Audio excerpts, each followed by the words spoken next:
Fred, while there is no deal to report tonight, a spokesperson for the governor says he is at the Capitol and working with leaders from both parties. Now, meanwhile, routes like these here in Northeast Philadelphia, they could go away later this month if a solution isn't reached with all the parties.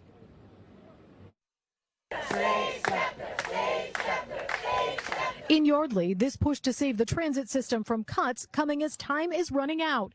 Bob Harvey is on the SEPTA board. These cuts are going to go into effect. This is not a bluff, which I hear from some of the people, in Harrisburg. So, well, we think this is just a bluff. You're not really going to do these cuts.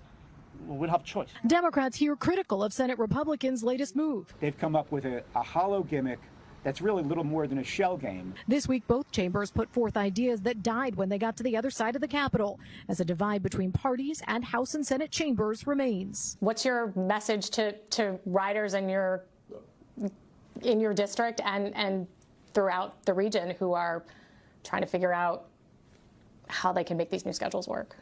I've read every letter you've sent me. I've taken the calls myself. I have been doing everything I can to possibly get this through the Senate. Senator Joe Picozzi is a Republican from Northeast Philadelphia. Democrats have looked to put pressure on him to push the Republican-controlled Senate to fund SEPTA. What was your response when the governor called you out?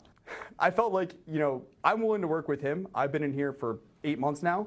I've never heard a call from him. He tells people to call me. I like to see him call me. Democrats put Picozzi's oversight proposals into a bill to fund SEPTA with a bigger slice of sales tax. Would you have voted for it? So if they can answer one question on it, and that question is, what are you going to cut to pay for it? The freshman senator backed a plan in the Senate to use money from a transit fund and other sources. I think what's really good, and we take a step back, is we got a proposal out of the Senate. We got members from rural districts to vote for transit funding, including recurring revenue out of the iGame fund.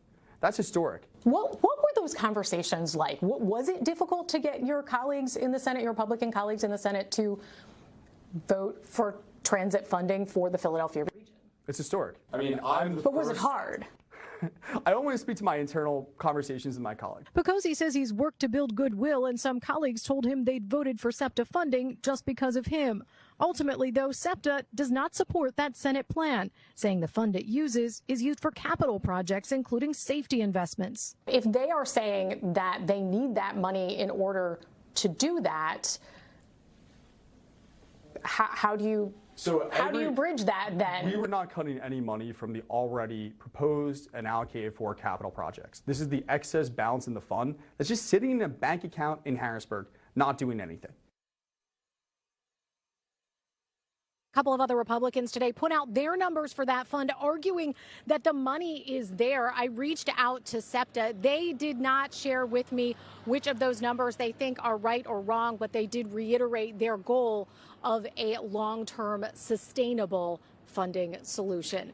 Live in Northeast Philadelphia, I'm Lauren Mayk, NBC 10 News.